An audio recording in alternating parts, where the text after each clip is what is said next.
A paz do Senhor, igreja. Amém. Ao amado da nossa alma, seja honra, glória, louvor, sabedoria. É por causa dele que nós estamos aqui. Quem está aqui por causa de Jesus, diga glória a Deus.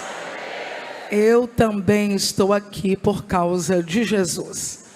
Eu quero honrar ao Deus da minha vida por esta tão grande oportunidade de celebrar com esta santa igreja o 40º Congresso dos Gideões Missionários da Última Hora, honrando ao Senhor pela vida do pastor Zilmar Miguel e de sua linda esposa, pastora Marinês, por esse convite tão honroso que recebi ao vir em novembro, na celebração com jovens aqui em Camboriú, e que encheu o meu coração de alegria.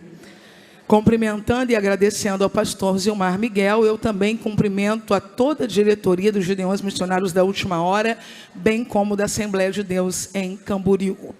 Eu estou acompanhada pelo meu esposo, pastor Eliomar Dionel, o homem e o amor da minha vida, que tem me abençoado e cuidado de mim.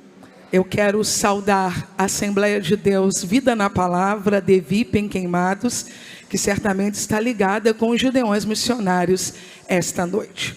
Pegue sua Bíblia de papel agora e abra no livro dos Salmos,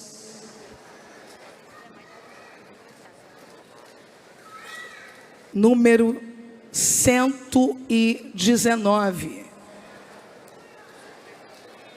E enquanto você abre a sua Bíblia, você aproveita para abrir bem o seu coração, para receber o que o Senhor tem a lhe entregar esta noite. Salmos de número 119.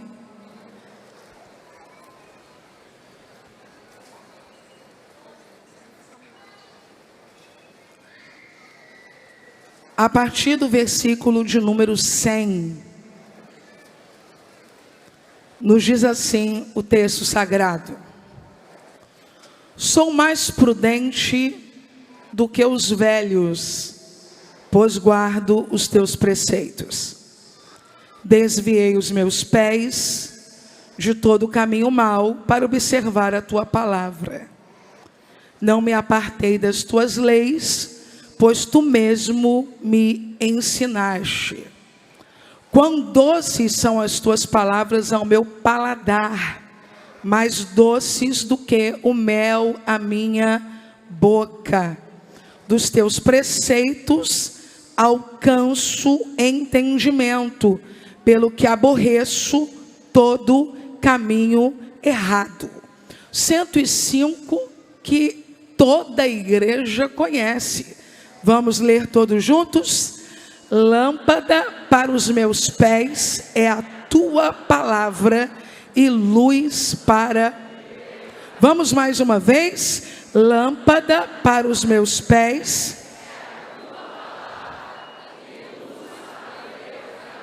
Senhor, acabamos de ler a tua palavra. Ela permanece no céu e é revelada à tua igreja pelas Escrituras. Por causa da tua palavra, te pedimos que um exército seja levantado aqui. Glorifica o teu nome, Senhor. Fale e não te cales. Oramos em o nome de Jesus. Amém. Você pode sentar dando um glória a Deus?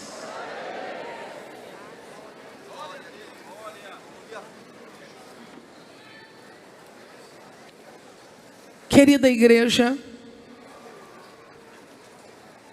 eu quero fazer algumas considerações rápidas, já dentro do texto sagrado, obviamente.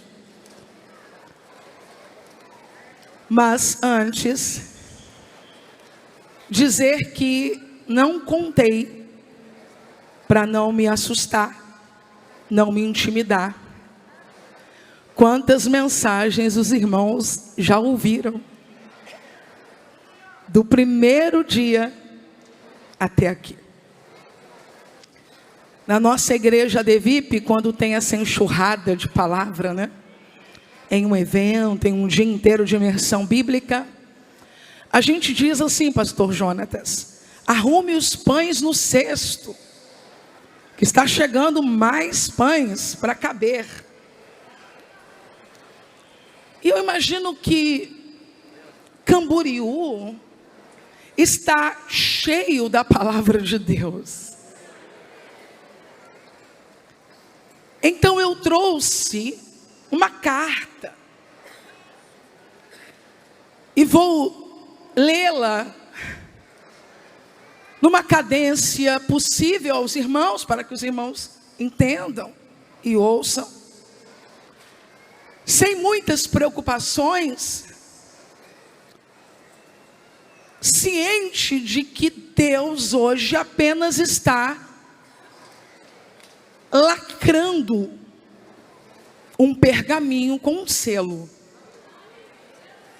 E eu só vim trazer o selo. Li com a igreja o Salmo de número 119. Se puder me dar um pouquinho mais de grave aqui, eu vou agradecer. Porque o Salmo 119 é o salmo de exaltação a Deus por causa da sua palavra. Possivelmente, Davi tenha composto este salmo. Eu não sei quantos irmãos aqui já leram o Salmo 119 completo. Todos já leram? É um amor, é um derramar tão profundo. E certa vez, examinando esse texto, por mais de 15 aulas com os meus alunos, eu disse a eles que na paixão que o salmista esboça pela palavra, uma coisa me constrange: eles só tinham a Torá. O homem que está exaltando a palavra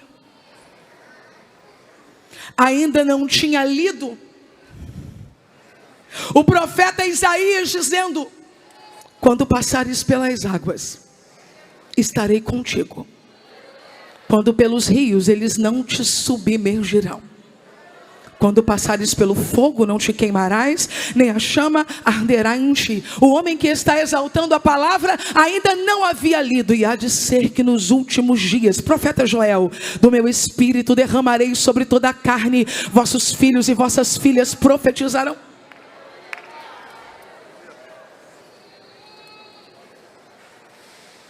O homem que está apaixonado pela palavra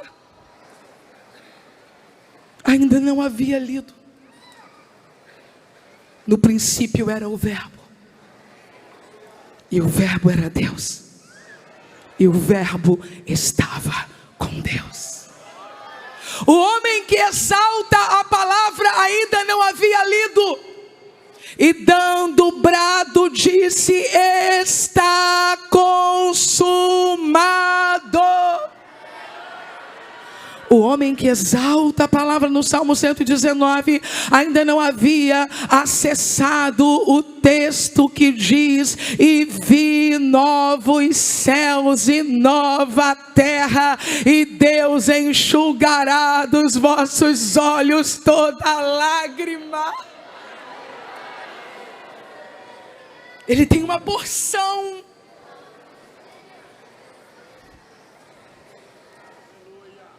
e ele diz: eu folgo, eu me recreio, isso aqui, eu amo, é o meu prazer. Ele tem 5 livros e diz: por causa da palavra, sou mais sábio do que os meus professores. Ele não leu uma carta paulina, mas ele diz: eu não ando no escuro como aqueles que tropeçam, eu tenho luz para o dia e para a noite. Ele não leu as aflições que os salvos passariam, mas ele já canta: foi bom eu ter sido afligido, porque assim aprendi os teus mandamentos. A valorização da Bíblia. Eu vou precisar só de um pouco de água, tá? Eu pedi aqui uma outra coisa que já me ajudou, mas agora só um pouquinho de água. A valorização da Bíblia. A valorização da Bíblia é algo tão profundo para o salmista, mesmo ele ainda não tendo este compêndio na mão. Quem está comigo, diga aleluia. Então nós vamos perceber que este amor que o salmista revela no Salmo 119, ele durante muitos anos foi cultivado como parte da cultura do povo escolhido. Israel, durante muito tempo, foi conhecido e reconhecido como o povo do livro. Por que o povo do livro? Por causa do apego à lei, do amor à lei, do desejo de observar a lei, de cumprir a lei. E isso não é religiosidade. Isso não é um afã do homem em querer trazer para si padrões éticos ou de moralidade. Não. Deus deu a lei a Moisés, Moisés deu a lei ao povo. E quando Moisés vai passar o bastão, quando o Senhor vai chamar Moisés à eternidade, o próprio Deus fala com Josué. Quem está comigo, diga amém. Não se aparte da tua boca o livro desta lei. Antes, medita nela de dia e de noite. Isso te fará prosperar, e tu serás bem-sucedido. Josué mantém a lei, mantém o livro. Quando chegamos na era dos reis, Davi exalta o livro. Quando chegamos no filho de Davi, Salomão, Salomão continua sendo um instrumento para o acréscimo do livro, para a construção do livro. Agora Israel não teria só a Torá, mas ao longo de uma construção, Israel teria a Taná, que é o nosso Antigo Testamento. Você vai ver em momentos específicos Israel reunido e o livro da lei aberto. Você vai ver no templo de Salomão a valorização da lei e do livro. Só que após a morte de Davi. Quem está comigo, diga aleluia. Eu estou lendo a carta.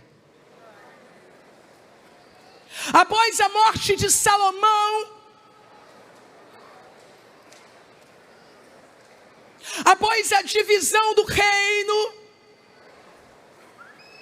outros reis foram assumindo esta posição, e alguns deles não tiveram o mesmo apego, o mesmo amor que Davi.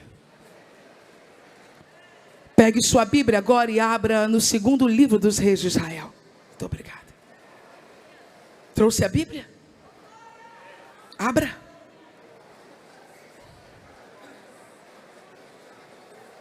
Manuseie o livro. Manuseie o livro. Capítulo 22.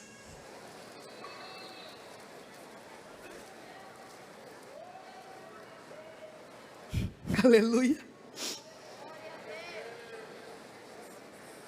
Os sacerdotes, por consequente, também são responsáveis pelo apego, pelo amor, pela manutenção.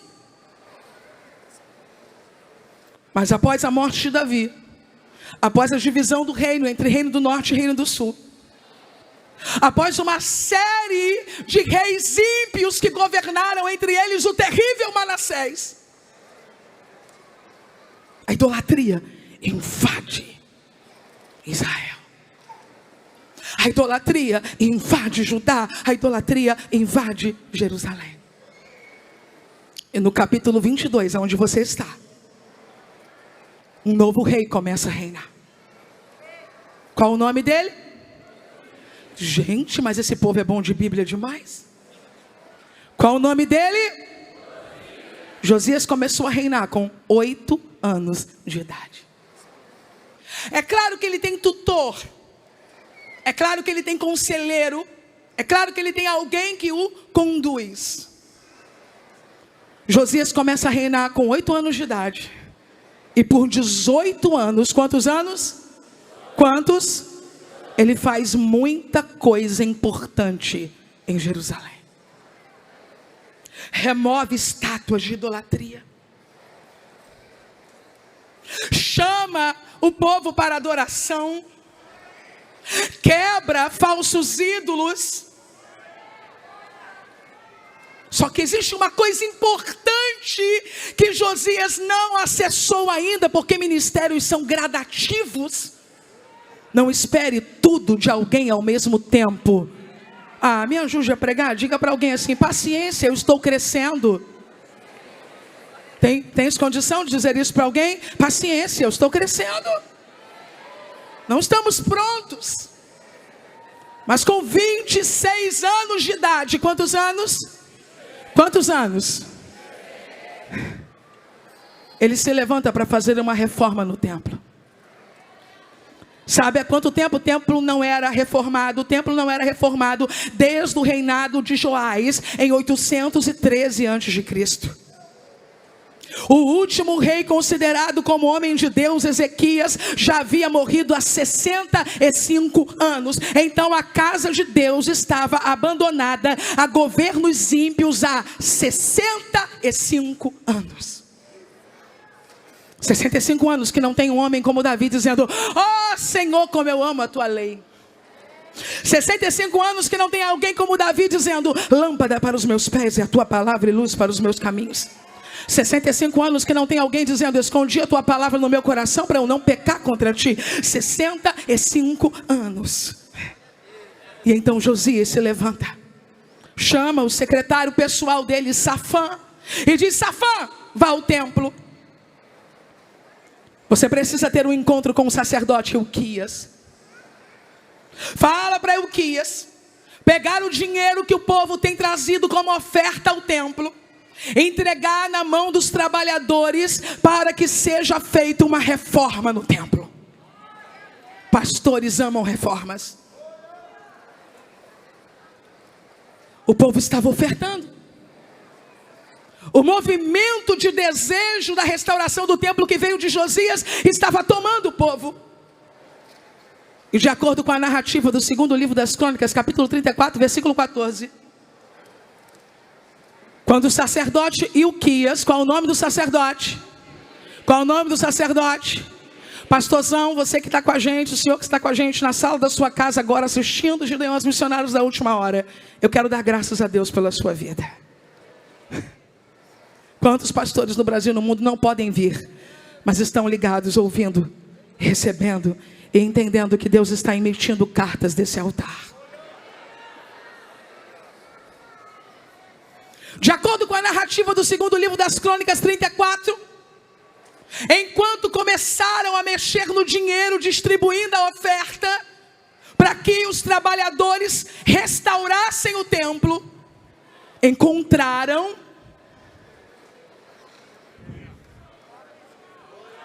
o livro da lei que o Senhor havia dado a Moisés.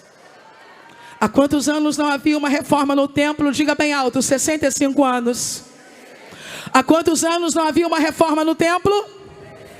65 anos sem reforma. Quando Deus levanta Josias, Josias começa a trabalhar, e de repente Josias olha para o templo, ele sente o desejo de restaurar o templo, manda o secretário dele procurar o sacerdote, diz para o sacerdote: pegue o dinheiro que o povo tem trazido e entregue na mão dos trabalhadores para reformar o templo. E quando o sacerdote da casa pega o dinheiro, tira da mesa dele, tira da mão dele e coloca na mão dos trabalhadores para consertar o templo, para melhorar o templo, a Bíblia diz que enquanto o dinheiro é repartido, eu não sei aonde, já deu limpeza em casa. De repente, quando alguém puxa alguma coisa, eu imagino: achei o livro da Torá, a lei do Senhor que estava perdida dentro da casa do Senhor.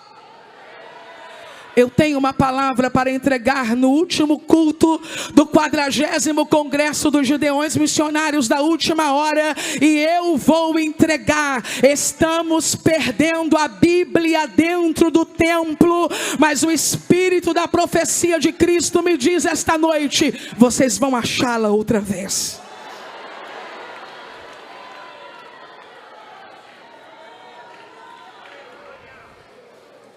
Safã havia ido ao templo para cuidar de uma demanda administrativa.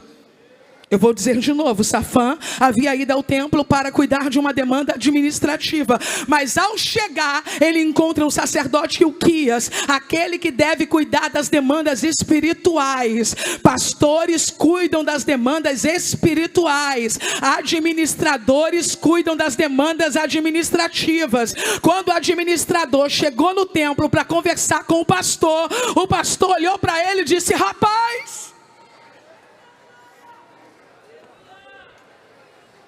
eu não sou capaz de presumir quantas vezes o administrador encontrou o sacerdote antes do sacerdote encontrar o livro. Quando o sacerdote encontra o administrador sem ter encontrado o livro, o sacerdote é mais um administrador, como o administrador é. Mas quando o sacerdote encontra o livro, o sacerdote deixa de ser só mais um administrador e passa a conversar com o administrador como alguém que tem o livro.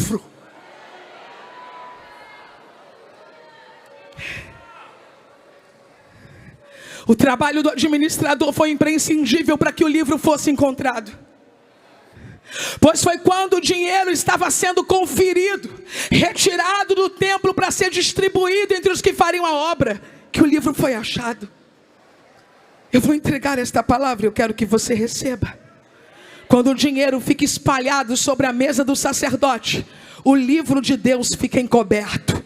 Mas quando o dinheiro vai para a mão dos que foram chamados para realizar a reforma, o sacerdote redescobre o livro. Que Deus coloque o dinheiro da igreja na mão de quem vai fazer a obra, para que o sacerdote redescubra o livro. Só que existe uma questão importante, e eu preciso falar. Muitos de nós acreditamos que só quando há muito dinheiro que o livro se perde. Não. Moedas também podem tapar o livro.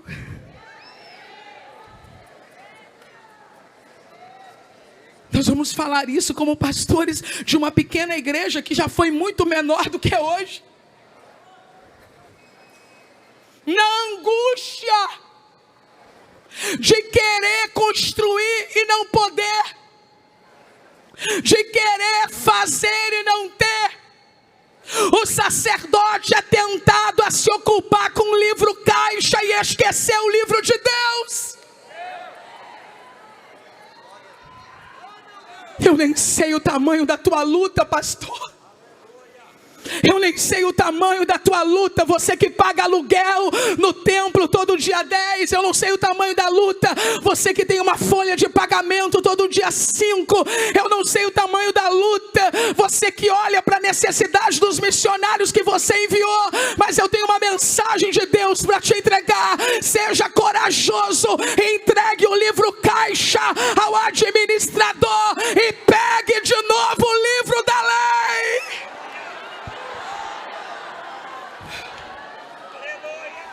Tenha coragem. Tenha coragem de voltar a pregar sem a preocupação com aqueles que vão dizimar ou não. Tenha coragem de voltar a pregar sem a pressão se vai entrar ou não. Tenha coragem de voltar a pregar sem o medo se vai sobrar ou não. Quando as moedas vão para a mão dos trabalhadores e o livro vem para a mão do sacerdote, o avivamento começa.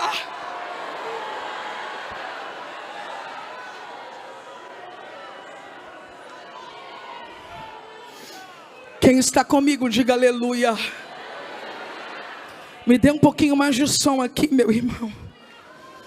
Se você pode segurar na mão de uma pessoa, faça isso. Se não pode, deixa para lá. Mas se você puder, diga à pessoa que está do seu lado: o livro caixa pode desesperar você, mas o livro de Deus vai te mostrar milagres. Eu vim declarar uma palavra de provisão para ministérios que estão em choro. Eu vim declarar uma palavra de provisão para quem está dizendo: Deus, tu me iludiu. Como eu vou fazer agora? Muitos de nós acreditamos que pouco dinheiro favorece, outros acreditam que muito dinheiro favorece. Mas o que eu vim lhe dizer esta noite é que o livro caixa é um detalhe, quando o livro dos milagres está na mão da igreja.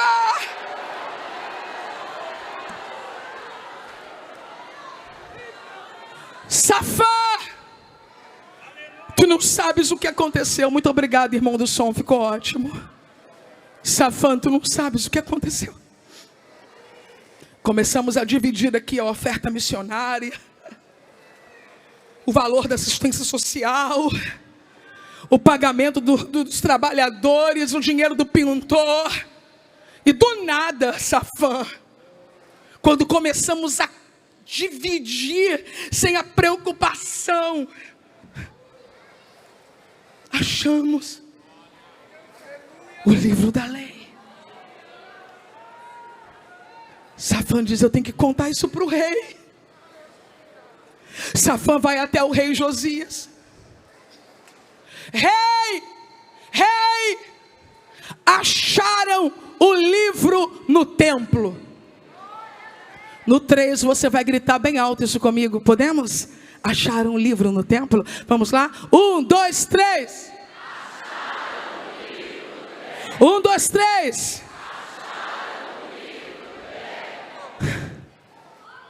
Gente, olha para mim. Mas como perde o livro no culto?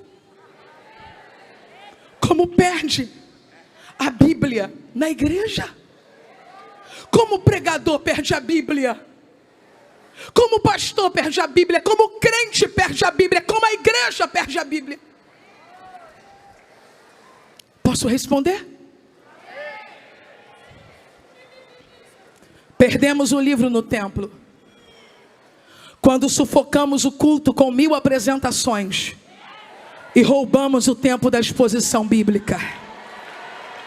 Perdemos o livro no templo quando preferimos um pregador famoso do que um pregador bíblico. Perdemos o livro no templo quando falamos mais do tema dinheiro do que doutrinas fundamentais. Perdemos o livro no templo quando abrimos abrimos mãos das escolas bíblicas, escolas de obreiros, simpósios, e migramos para encontros almáticos, cheios de chororô infundados, com gente miando no chão feito bebê e gato.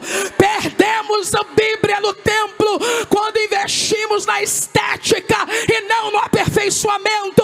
Perdemos a Bíblia no templo quando gastamos para mostrar uma conferência cheia de pirotecnia, mas não mantemos um jovem obreiro em um seminário teológico. Aí perdemos a Bíblia no templo.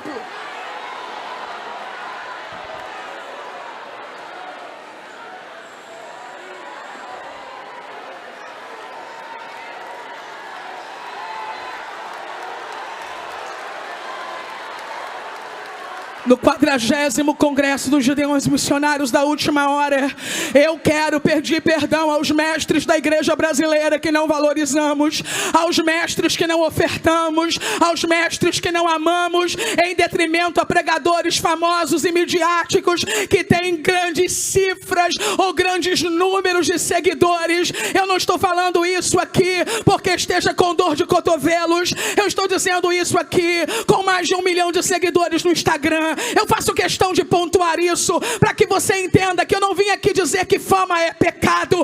Eu vim dizer aqui que se um mestre bíblico perde por causa de número de seguidores, é a igreja que está perdendo.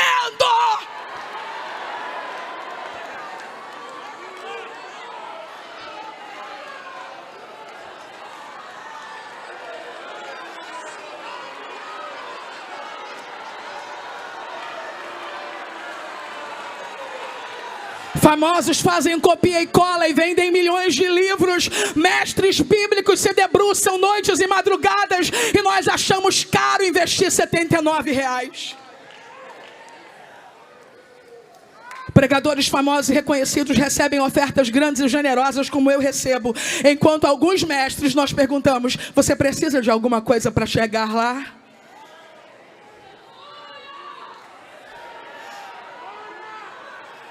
Desanimamos mestres que voltaram para os balcões, foram trabalhar em açougues de novo. Desanimamos mestres que desistiram dos seminários para alimentar seus filhos e famílias. Nós matamos os mestres quando só valorizamos os movimentos passageiros e instantâneos em detrimento à palavra pregada no poder do Espírito Santo. Que no 40º Congresso de Gideões Missionários da Última Hora, a igreja se levante para achar o livro perdido no templo.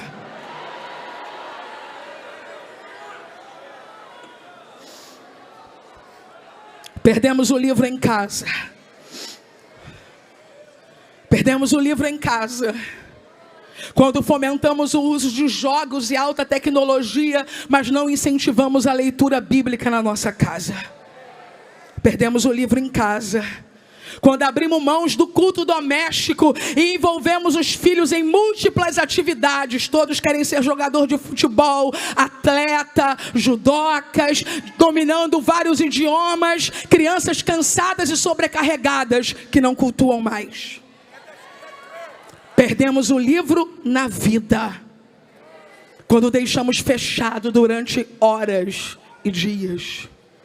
Perdemos o livro na vida quando maratonamos séries sem nunca ter lido a Bíblia completamente por uma única vez. Perdemos o livro na vida quando consumimos fofoca e não lemos um capítulo dele por dia. Perdemos o livro na vida quando somos aconselhados por influenciadores digitais, mas não conhecemos os conselhos de Deus contidos nele. Perdemos o livro na vida quando abrimos mão do único símbolo material que o crente tem da sua fé, para reduzi-lo a um mero aplicativo. Se você trocou isto aqui por um celular, você perdeu a Bíblia na vida.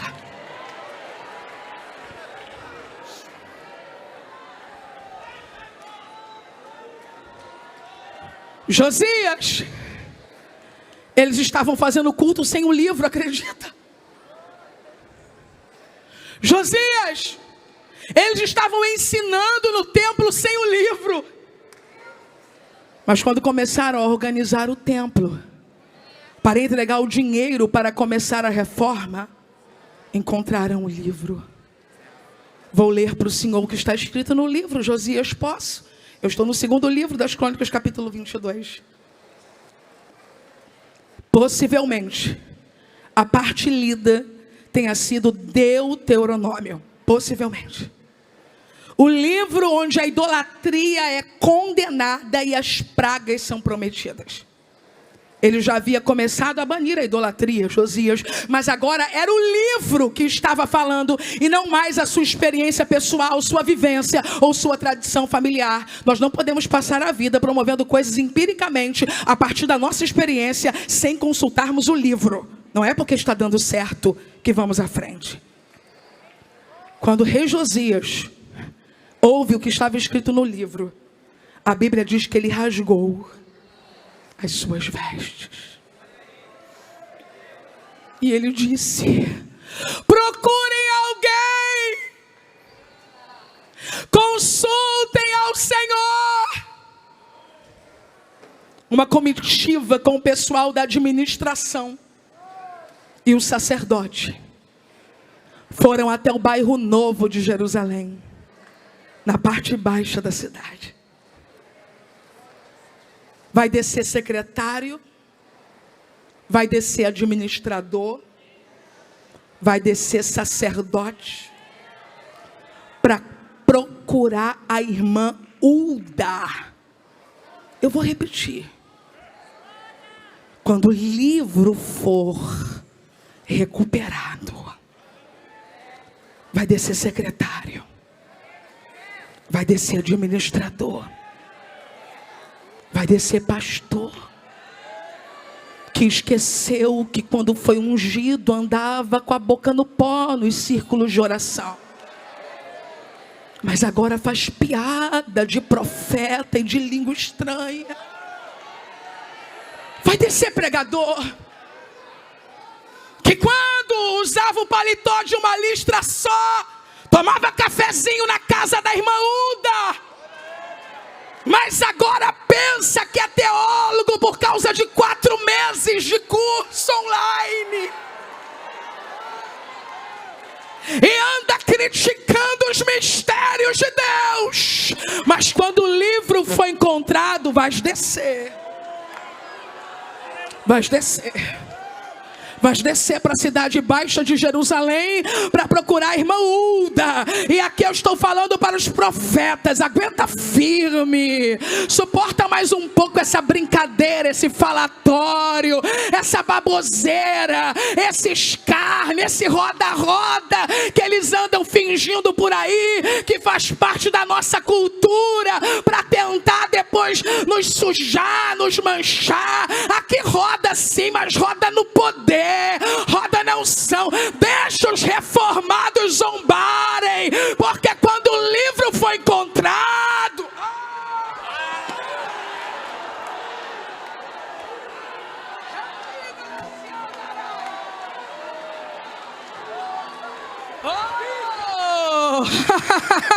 quando começarem a ler o que não leram, eu não estou falando da perícope, eu não estou falando da bolinha marcada, eu estou falando da revelação. Quando a iluminação chegar,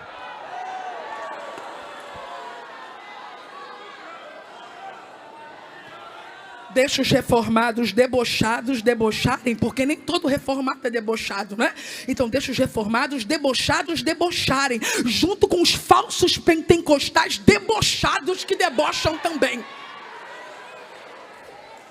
Irmã Hulda, vai chegar a sua vez. A irmã Hulda é a esposa de um obreiro. Nem tenta entender, isso é língua de assembleiano. Quando os gideões sobem os rios, aí eles ficam loucos. Tem uma parte aqui que eu ministrei da vez passada: temos que ensinar essa geração a cantar em línguas. Eles pensaram que era literal, que ia ser um ensaio para falar em mistério. Não entendem. Então, igualzinho Nicodemos, como é que eu faço? Volto para a barriga? Não, meu. Irmã Hulda é esposa de um obreiro. que cuida das roupas sagradas do templo. E quando Josias viu a coisa feia, pediu para consultarem a voz profética. E a voz profética escolhida para ser consultada foi de um casal que guardava as vestes do templo e fazia a reforma das vestes. É claro que isso não quer dizer nada. Eu nem vou fazer essa aplicação, senão posso ser chamada de legalista, de tola. Mas por acaso perderam um livro, acharam um livro e foram procurar logo o casal que guarda as vestes sagradas. Deixa eu lhe dizer que ela é contemporânea de Jeremias, mas desta vez não é Jeremias quem Deus vai usar. Ela é contemporânea de Sofonias, mas desta vez não é Sofonias a quem Deus vai usar. Uda, guarda roupa, lava roupa, passa roupa, ajeita roupa, costura roupa. Estão dizendo que é exagero, que não precisa, mas quem disse que o sacerdote se veste com veste sacerdotal não foi Moisés, não foi Josué, foi o próprio Deus. Foi o próprio Deus que disse: coloca roupa, coloca um calção de linho embaixo, para de fazer vergonha. Só quer pregar para mulher, só quer pregar para moda feminina. Esqueces que tu é sacerdote, perto de rasgar essa roupa no meio, vá se vestir com as vestes sacerdotais.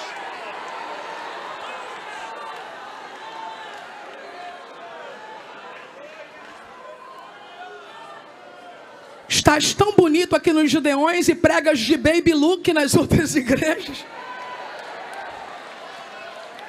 Vais à casa da irmã Uda consertar tuas vestes.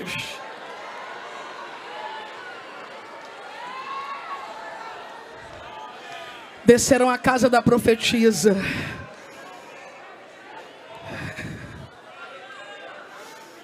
E ela disse a eles: diga ao homem que os enviou a mim. Vai haver punição. Quem é o homem? Josias. Quem é o homem? Josias. Vai haver punição. Mas diga algo a mais a ele. Quem está comigo, diga aleluia. Como ele se humilhou, como ele rasgou as vestes, como ele chorou. Enquanto ele viver, esse mal não se cumprirá e ele será sepultado em paz. Pegue a sua Bíblia agora, levante o mais alto que você puder e grite: o livro foi recuperado. E a festa de Deus começou. O livro estava de volta ao lugar. Josias fez um pacto com Deus. A Páscoa foi celebrada de acordo com a palavra do Senhor, transmitida a Moisés. Tudo fluiu. Tudo fluiu. Segundo o livro dos Reis, capítulo 23, versículo 2. Ouça isso aqui. Em seguida o rei subiu ao templo do Senhor, acompanhado por todos os homens de Judá, todo o povo de Jerusalém, os sacerdotes, os profetas, todo o povo, do mais simples ao mais importante. Para todos o rei leu em alta voz todas as palavras do livro da aliança que havia sido encontrado no templo do Senhor. Vale dizer glória a Deus no 3, 1, 2, 3.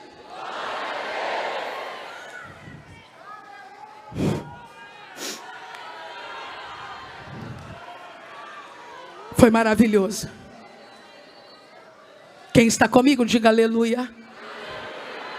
Quem não foi embora, diga glória a Deus. Josias reinou 31 anos. Quantas coisas maravilhosas aconteceram, e foi nesse contexto que começou um grande ministério profético, o ministério de Jeremias. Josias morre. E Jeremias chega a compor uma lamentação sobre isso, porque Josias foi um rei tão inclinado para restauração, para adoração. Quando ele morre, Jeoacás começa a reinar. Mas 3 meses depois, seu irmão Jeoaquim assumiu o trono por exigência de Faraó Neco. Para você não esquecer mais esta mensagem, diga bem alto no 3, Jeoaquim. Vamos lá? 1, 2, 3. Agora você vai dizer assim: Josias morreu, Jeremias seguiu, Jeoaquim governou. Josias morreu, mas o profeta Jeremias estava vivo. O ministério dele começou nos dias de Josias, 5 anos antes do livro ser encontrado. Durante 18 anos, Jeremias profetizou tendo um crente no trono. Gente, quando tem um crente governando, profetas fluem. Eu não posso nem contar para vocês até que horas o pastor Zilmar me deu, eu não posso contar. Vocês não têm noção, vocês vão até desmaiar, então eu vou ficar quietinha. Porque quando tem um profeta na administração, desculpe, quando tem um rei crente, quando tem alguém administrando, um líder, não é rei de coroa não, gente, tá? Um líder crente, os profetas fluem. Jeremias fluiu durante 18 anos. Só que o ministério de Jeremias duraria quantos anos? 41. Seria necessário por 23 anos continuar profetizando, mesmo sem apoio algum. Faz cerca de 4 anos e meio que Josias morreu. Quando nós chegamos agora em Jeremias 36, abra sua Bíblia aí.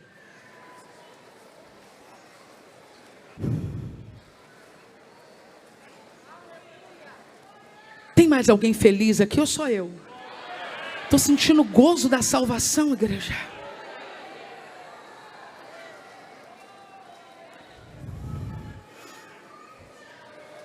Quatro anos que Josias morreu. Jeoaquim está no trono. E o que voltou? A idolatria. Capítulo 36 do livro do profeta Jeremias. Aos meus amigos, colegas, irmãos pregadores, eu quero dizer que ele faz parte de um conjunto de 3 capítulos com um tema comum: o sofrimento e a perseguição de um profeta do Senhor.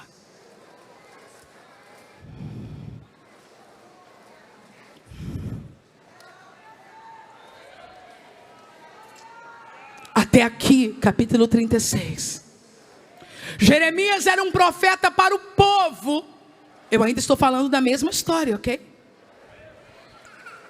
Mas agora, com ordem de Deus, ele terá que começar a escrever a profecia, a palavra de Deus, o seu livro, o livro do profeta Jeremias. E do momento em que ele começa a escrever, ele deixa de ser um profeta para um povo, ele passa a ser profeta para todas as gerações. Profeta Jeremias é profeta na sua vida quando você lê Jeremias? Então é isso. O trânsito está aqui em Jeremias 36. O Senhor chama Jeremias e diz assim: Jeremias, escreva. 1, 2, 3, escreva. Vamos lá? 1, 2, 3. Você tem algum pregador que você ama aqui sentado perto de você? Alguma pregadora? Olha para ela ou para ele, dá essa ordem de Deus aí para ele, fala: fulano, escreva. Pastor Jailson, escreva. Pastor Jonatas, escreva. Escreva. Pastor Moisés, nem pensar, né? Escreva. Pastor Michele, faz o pastor Moisés escrever. Albert, Erlon, escrevam. Clarinha, escreva, Clarinha. Quero prefaciar seu livro, Clarinha, escreva. Escreva. Escreva. Olha o que Deus diz para Jeremias. Eu estou no versículo 3.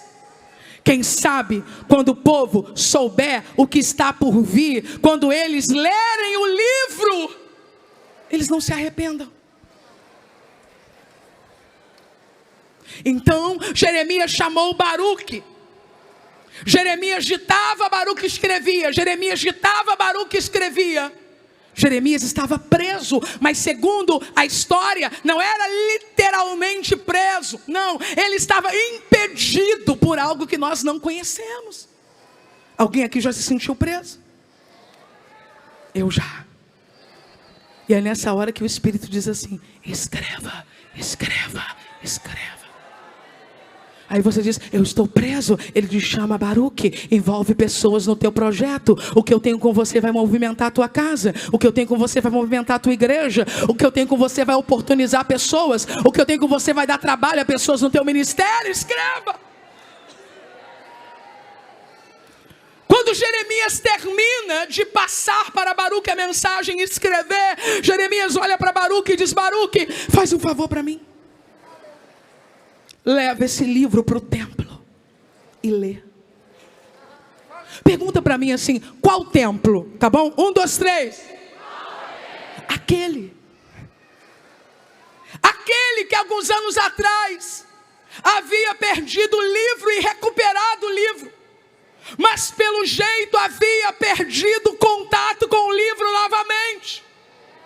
Agora não é a Torá, agora é o livro de Jeremias, que mais tarde fará parte da Taná do nosso Antigo Testamento. O templo estava cheio de pessoas que vieram de outras cidades, porque proclamaram um jejum. Então Jeremias disse: é a hora, leia o livro lá, porque se é jejum, é tempo de quebrantamento. Baruque pegou o livro e foi caminhando para o templo. Cidade lotada, templo lotado, jejum. Baruque levanta a voz em um lugar estratégico e começa a ler as palavras de Jeremias. Começa a ler a palavra de Deus.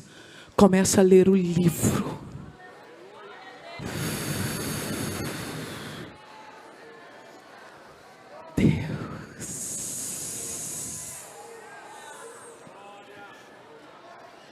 Quando Miqueias ouve o livro sendo lido,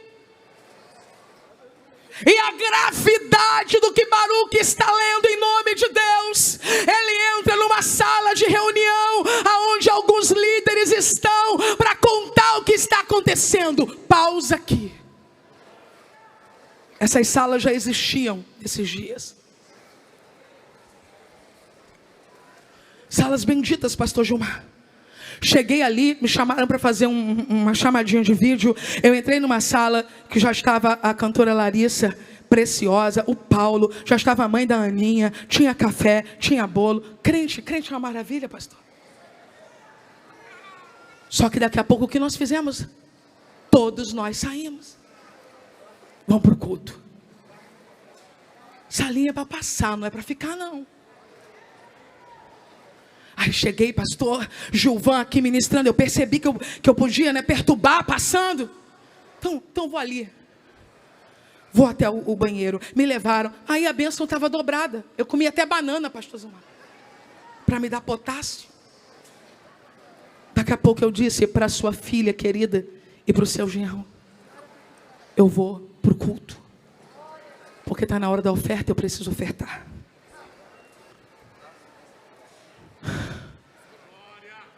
Pastor, fecha essa sala, onde essa gente que não gosta de culto nem de Bíblia, passa o tempo todo comendo e bebendo, pensando que está na própria casa. Avisa essa gente que na hora do culto é hora de cultuar. Sala é para quem está chegando, é para quem está saindo, é para quem está pausando, é para quem está tomando um chá, comendo um biscoito. Não é para banda desviada ficar lá sentada até a hora do seu artista cantar e depois voltar para comer outra vez, desprezando o sagrado e o altar. Tem fome? Coma em casa.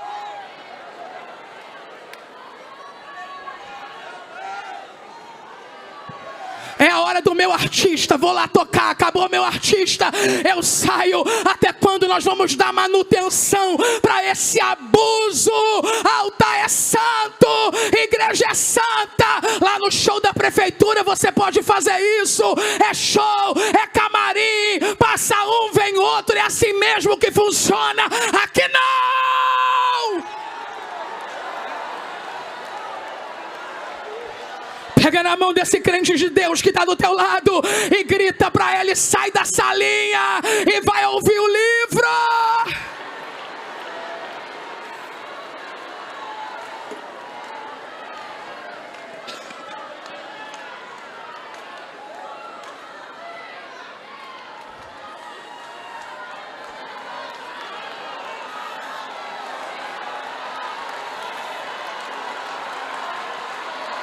Para de brincar com o sagrado, desprezar o que é santo.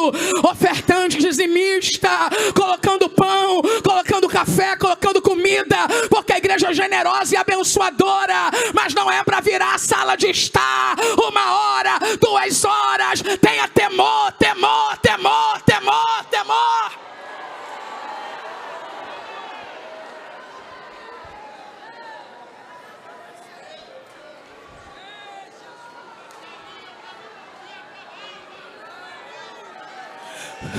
Os católicos dizem que a missa é santa, e eu me peguei pensando esses dias, depois de ver um abuso desse. Passei mal. Um abuso desse. Passei, comendo tava, comendo ficaram.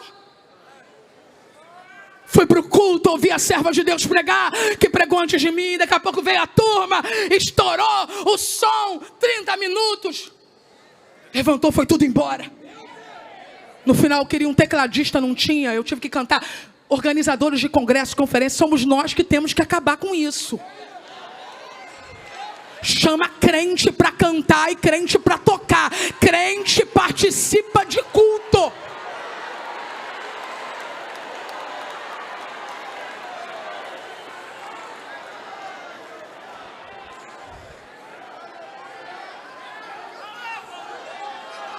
Pastor, é sua hora de ir para o palco. É às 20 horas. Meu irmão, fala comigo com língua de crente.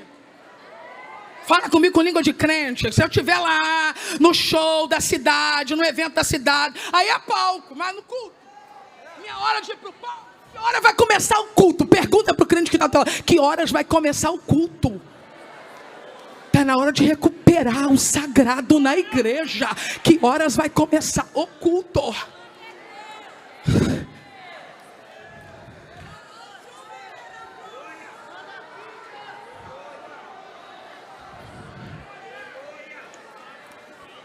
Bíblia sendo pregada, sumiu todo mundo. No final não tinha ninguém para tocar. Eu ainda falei para ele, mas ainda cantei, tive que cantar. Eu vi as irmãs numa luta. Contrataram 2 bandas para no final não ter uma. Concluímos o culto e eu disse: Senhor, isso afronta a tua santidade. Não tens tempo para fazer, não aceite.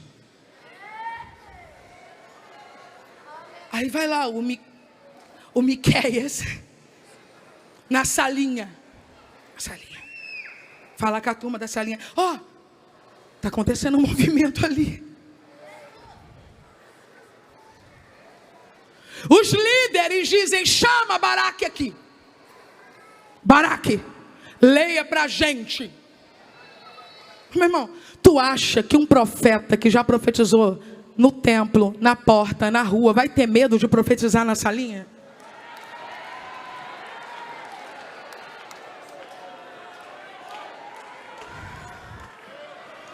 Quando Baraque começou a ler Baraque começou a ler as palavras de Jeremias, eles olharam um para o outro, sentiram medo e disseram: precisamos falar isso para o rei.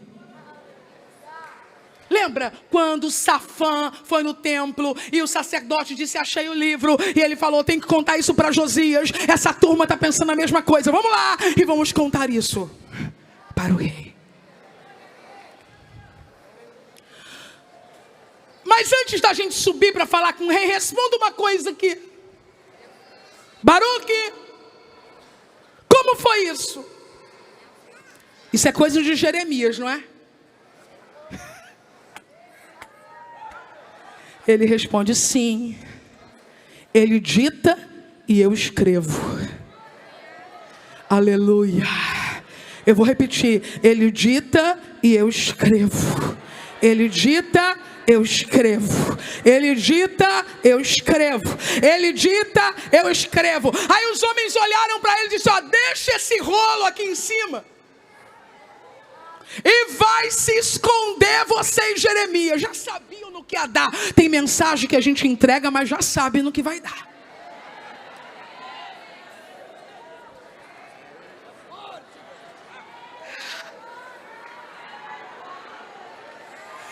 Aleluia!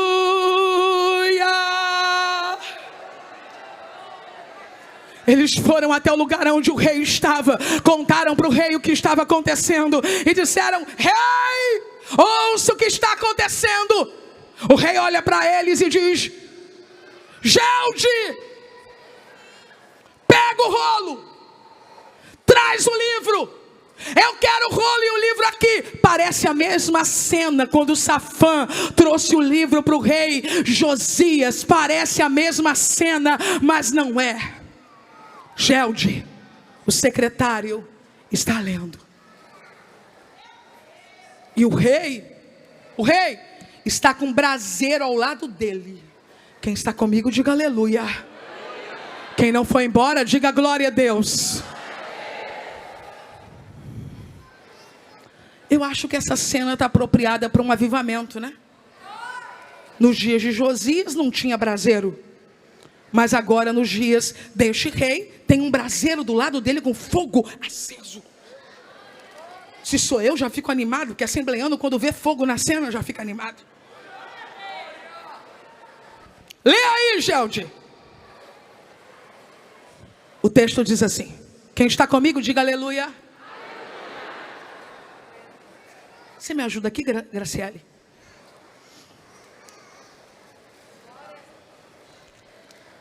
Princesa do Eterno. Você segura para mim? Ó, era assim. Lê, Gelde. Aí o Gelde lia. Segundo o texto sagrado, ele lia 3 ou 4 colunas. E Joaquim dizia assim: me dá aqui.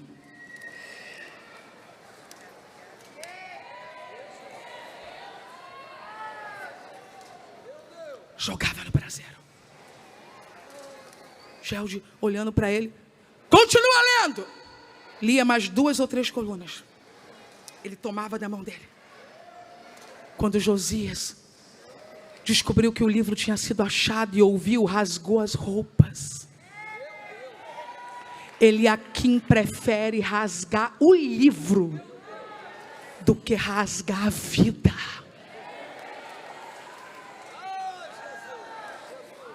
Obrigado, querida.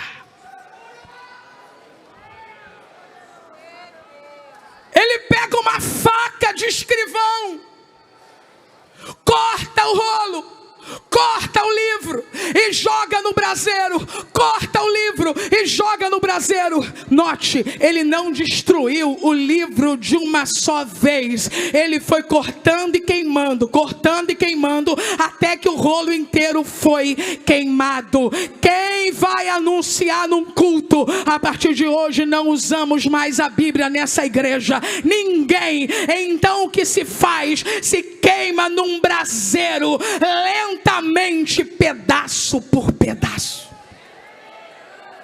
Vocês ainda estão comigo? Diga aleluia.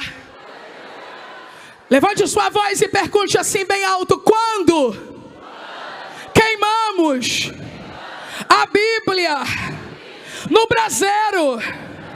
Quando fazemos do nosso apego denominacional, de nossas tradições, nossa base, quando a base é ela. Quando constituímos líderes sem observar as condicionais dela. Quando chamamos de casamento o que ela chama de fornicação. Quando chamamos de união, o que ela chama de abominação. Quando chamamos de amor, o que ela chama de desobediência.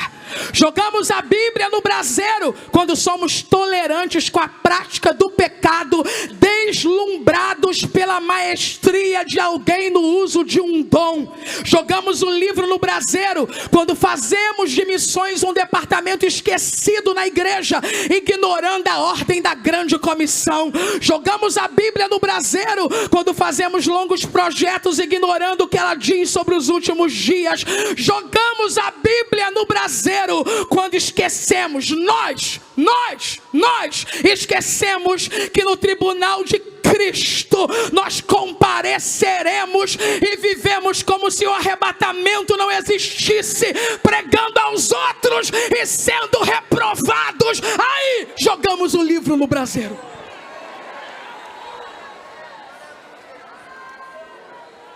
Tem um tecladista que vai me ajudar, não tem? Vem aqui, Clarinha.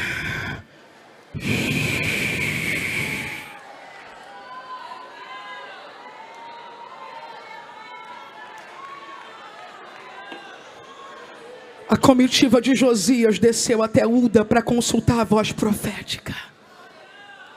Mas a comitiva de Joaquim recebeu ordem para prender Jeremias, calando a voz profética.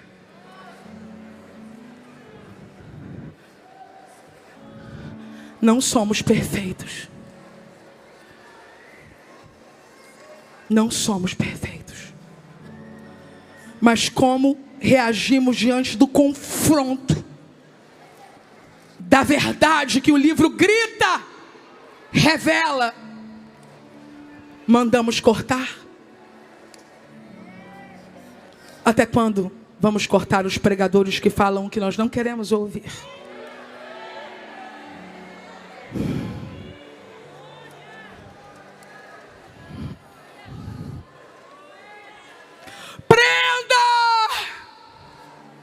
Não foi possível. Igreja do Deus vivo, o Senhor já tinha escondido Jeremias. Ele tem fogo para queimar e por isso queimou. Quem está comigo, diga aleluia.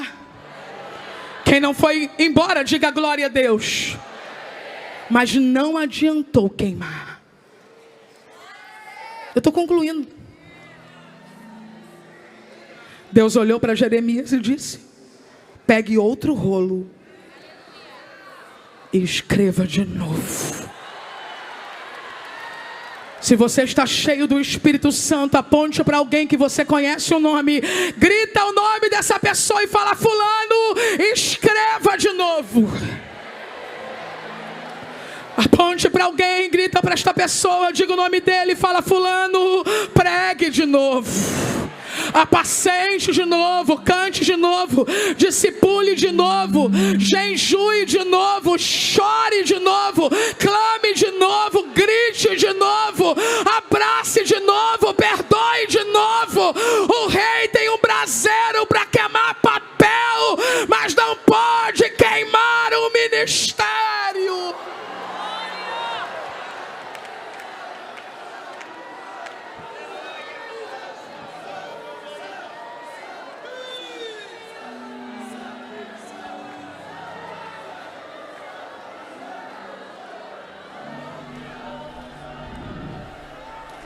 Josias não venha. Josias não veria o castigo nos seus dias, mas Joaquim seria castigado com os seus filhos e seus conselheiros. Jeremias escreveu tudo novamente e ainda foi acrescentando mais, porque ainda havia cerca de 17 anos de profecias após isso. Aproveite que você já está ficando de pé e diga para alguém que tem muita coisa boa para acontecer ainda.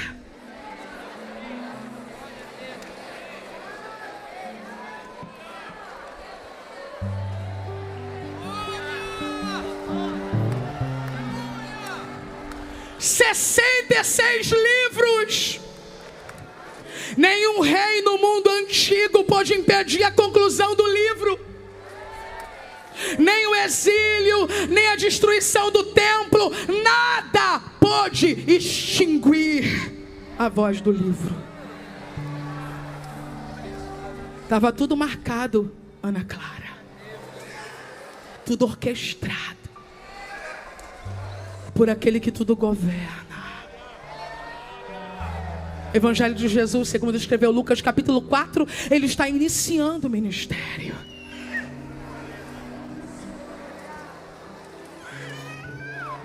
Versículo de número 18. Chegando a Nazaré, onde fora criado, entrou num dia de sábado, segundo o seu costume, na sinagoga. E levantou-se para ler. Foi-lhe dado o livro do profeta Isaías. E quando abriu o livro, achou o lugar em que estava escrito: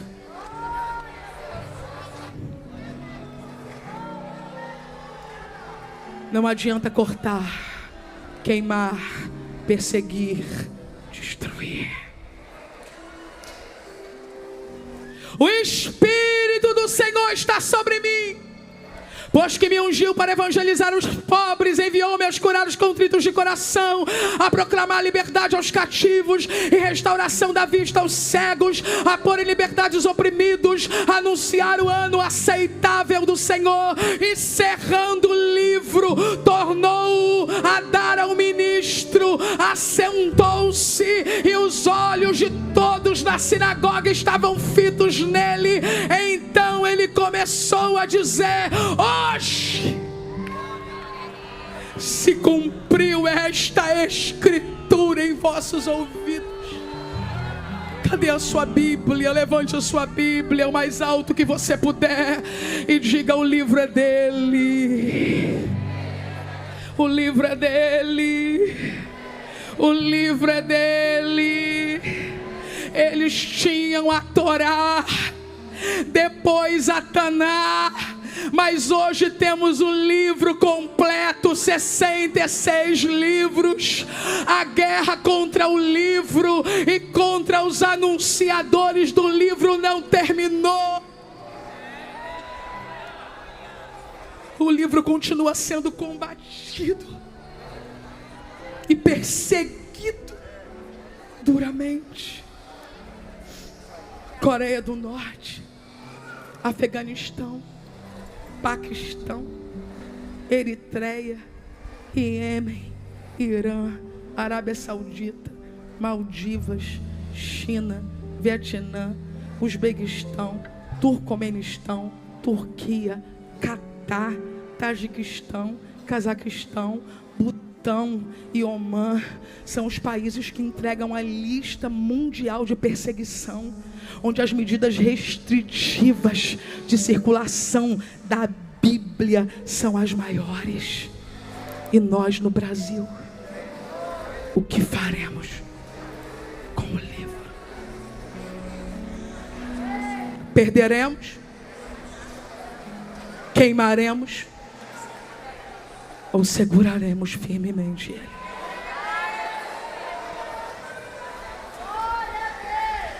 Eu quero orar com esta igreja.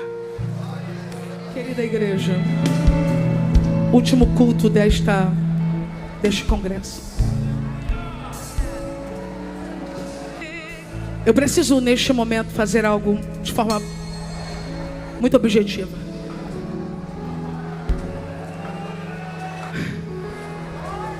Eu imagino quantos apelos tivemos em todos esses dias, quantas decisões diversas sobre várias coisas diferentes.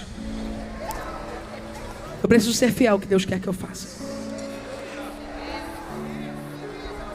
A última noite desse congresso é uma noite de comissionamento. Eu vou fazer um apelo para os crentes.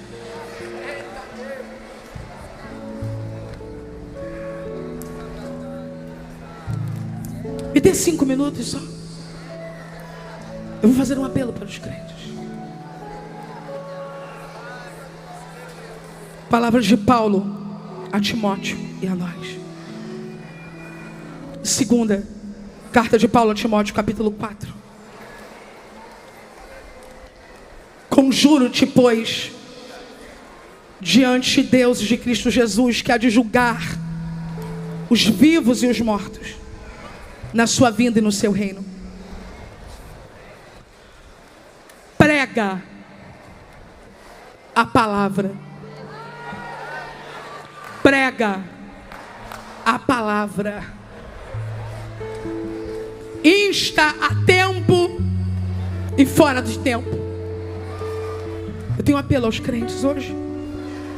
Admoesta, repreende, exorta com toda a longanimidade e ensino, porque virá tempo em que não suportarão a sã doutrina, mas tendo coceira nos ouvidos, cercar-se-ão de mestres segundo as suas próprias cobiças, e se recusarão a dar ouvidos à verdade, voltando às fábulas.